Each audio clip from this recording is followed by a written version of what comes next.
नमस्कार, स्वागत है आप सभी का। ग्लोबल अड्डा आप देख रहे हैं और मैं हूं आपके साथ पुनीत मिश्रा।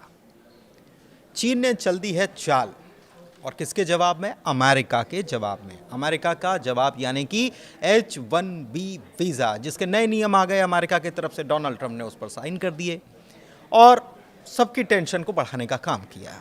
लेकिन अमेरिका की टेंशन बढ़ाने का काम चीन ने कर डाला है। क्यों कर डाला है, कैसे कर डाला है, पूरी खबर आपको हम बताते हैं। तो चीन ने दुनिया भर के टैलेंट को अपने देश में आकर्षित करने के लिए के वीज़ा शुरू करने का ऐलान कर दिया है। इसे अमेरिका के H-1B वीज़ा का सब्स्टिट्यूट कह लीजिए या विकल्प कह लीजिए, ये बताया जा रहा है। और नया वीज़ा 1 अक्टूबर 2025 से लागू भी हो जाएगा। साउथ चाइना मॉर्निंग पोस्ट के मुताबिक के वीज़ा उन युवा और प्रोफेशनल्स के लिए है जो स्टेम यानी कि साइंस, टेक्नोलॉजी, इंजीनियरिंग और मैथ के क्षेत्र से जुड़े हैं और जिन्होंने किसी चर्चित यूनिवर्सिटी या रिसर्च इंस्टीट्यूट से पढ़ाई पूरी की है यहाँ पर, या फिर वो अभी पढ़ाई कर रहे हैं, रिसर्च कर रहे हैं। आवेदन करने वालों को ज़रूरी दस्तावेज जमा करने होंगे और इससे जुड़ी ज़्यादा जानकारी चीनी दूतावास और वाणिज्य दूतावास जारी करने वाला है। चीन की सरकार ने अगस्त में ही इसे मंजूरी देने का काम कर दिया था ताकि जो टैलेंट है वो अपने देश में आ सके। वैसे आपको बता दें कि चीन अभी तक 12 तरीके के वीज़ा जारी करता है और अभी चीन में काम करने के लिए Z वीज़ा का इस्तेमाल किया जाता है, जिसकी वैधता 1 साल की होती है। और के वीज़ा में विदेशियों को ज़्यादा समय तक चीन में रहने की सुविधा मिल पाएगी। हालांकि अभी तक ये साफ नहीं है कि कितने समय के लिए ये होगी, इसकी लिमिट क्या होगी। जैसे कि H-1B वीज़ा जो है उसकी लिमिट होती है 3 साल, उसको फिर 3 साल एक्सटेंड किया जा सकता है। अब नए के वीज़ा, ये चाइना का जो वीज़ा पॉलिसी है, इसमें कुछ ऐसी सुविधाएं दी गई हैं जो अभी चल रहे Z वीज़ा में नहीं है। Z वीज़ा वाला विदेशी व्यक्ति अगर चीन में काम करना चाहता है तो उसे पहले किसी चीनी कंपनी या संस्थान से नौकरी का प्रस्ताव या स्पॉन्सरशिप चाहिए होती है। लेकिन के वीज़ा में ये नियम नहीं रखा गया। इसमें आवेदक को किसी स्थानीय कंपनी की ज़रूरत नहीं है। उसकी योग्यता, जैसे कि उसकी उम्र, शिक्षा और काम का अनुभव इसमें देखा जाएगा। इससे विदेशी पेशेवर्स के लिए, प्रोफेशनल्स के लिए आवेदन करना भी आसान हो जाएगा। चीनी कंपनियों में नौकरी के बिना आवेदन भी कर पाएंगे, ये इसमें प्रावधान है। Z वीज़ा में किसी चीनी कंपनी की नौकरी मिलने की दरकार होती थी और उसी कंपनी के लिए वैध ये वीज़ा माना जाता था। नौकरी बदलने पर फिर नया वीज़ा लेना पड़ता था। लेकिन के वीज़ा के साथ ऐसा कोई नियम नहीं होगा। शिक्षा और अनुभव के आधार पर सीधे आवेदन किया जा सकता है।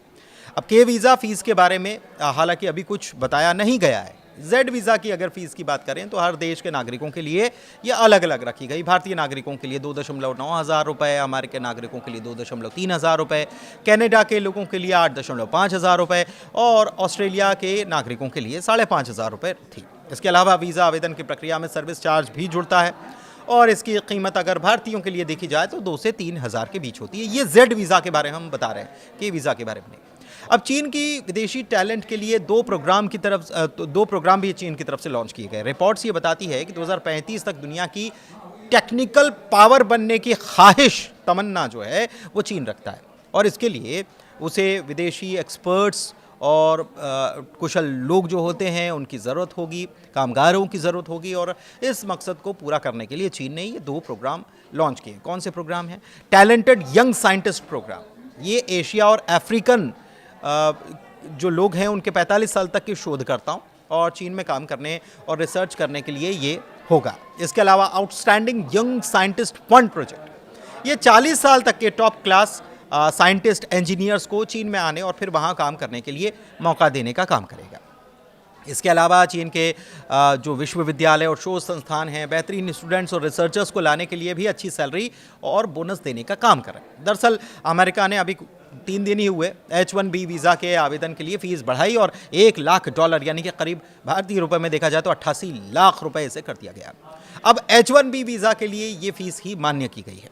इससे पहले H-1B वीज़ा के लिए 5.5 से पौने 7 के आसपास लागत आती थी, 7.25 लाख रुपए लगते थे और ये 3 साल के लिए मान्य होता था। इसे दोबारा फीस देकर फिर 3 साल के लिए हम रिन्यू करा सकते थे। इस वीज़ा पर दुनिया भर से लोग काम करने के लिए अमेरिका जाते हैं। हालांकि ये फीस केवल नए विदेश से एंट्री लेने वाले लोगों के लिए लागू होगी। आंकड़े ये भी बताते हैं कि 72% H-1B वीज़ा हर साल भारतीयों को मिलते हैं। 2024 में करीब 2.83 लाख भारतीयों को यह वीज़ा मिला।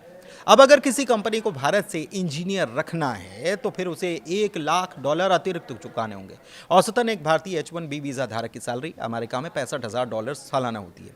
ऐसे में कंपनियां ये सोचेंगी कि क्या किसी को रखने की कीमत इतनी ज़्यादा चुकाना सही होगा और उसकी क्या उस टैलेंट की वर्थ इतनी है या नहीं है, और ऐसे में बड़ी मुश्किल खड़ी हो जा रही है। लेकिन चीन ने इस मौके को भुनाने का काम किया है और चीन ने एक नई वीज़ा पॉलिसी लेकर आ गया है। यह भी कहा जा रहा था कि इसकी वजह से अमेरिका ने जो फैसला लिया H1B वीज़ा का, इसकी वजह से अमेरिका में जो टैलेंट है वो मूव ऑन कर जाएंगे, कंपनियां भी मूव ऑन कर जाएंगी, कहीं और मूव ऑन कर जाएंगी। और ये चीन बहुत अच्छी तरीके से समझता है कि उसकी पॉलिसी में अगर वो थोड़ी ढिलाई लाता है या कुछ नई पॉलिसी वो चेंज करता है तो उसका प्रॉफिट ही होगा। ऐसे में उसके पास टैलेंट जाएंगे, कंपनियां भी वहाँ पर जाएंगी। भारत भी ये जानता है, लेकिन भारत की तरफ से अभी तक इस मामले में कोई कदम नहीं उठाया गया है। हो सकता है कि आने वाले दिनों में भारत भी इस मामले को लेकर कोई एक नई पॉलिसी लेकर आए, क्योंकि भारत निवेश को हमेशा से न्योता, इसके बहाने निवेश भी आएगा और साथ ही साथ जो भारतीय टेक्नोलॉजी के मास्टर्स हैं या और चीज़ों के विषय विशेषज्ञ हैं जो अमेरिका चले जाते थे, जो हमारा टैलेंट जो है वो विदेशों में चला जाता था। और हिंदुस्तान में हमेशा ये बात होती है कि हमारा टैलेंट जो है, हमारे हिंदुस्तान के पास टैलेंट बहुत है लेकिन वो विदेशों में जाकर काम कर रहा है। तो अगर भारत भी कोई पॉलिसी लेकर आता है तो वो टैलेंट हिंदुस्तान में ही आएगा और यहाँ पर कंपनियाँ भी आएंगी और भी विदेशों से भी लोग यहाँ पर काम करने के लिए आएंगे। लेकिन चीन ने इस मामले में कह सकते हैं कि बाजी तो मार ली है, लेकिन भारत की तरफ से इसका जवाब क्या होगा ये आने वाले दिनों में नजर आएगा। फिलहाल बहुत धन्यवाद।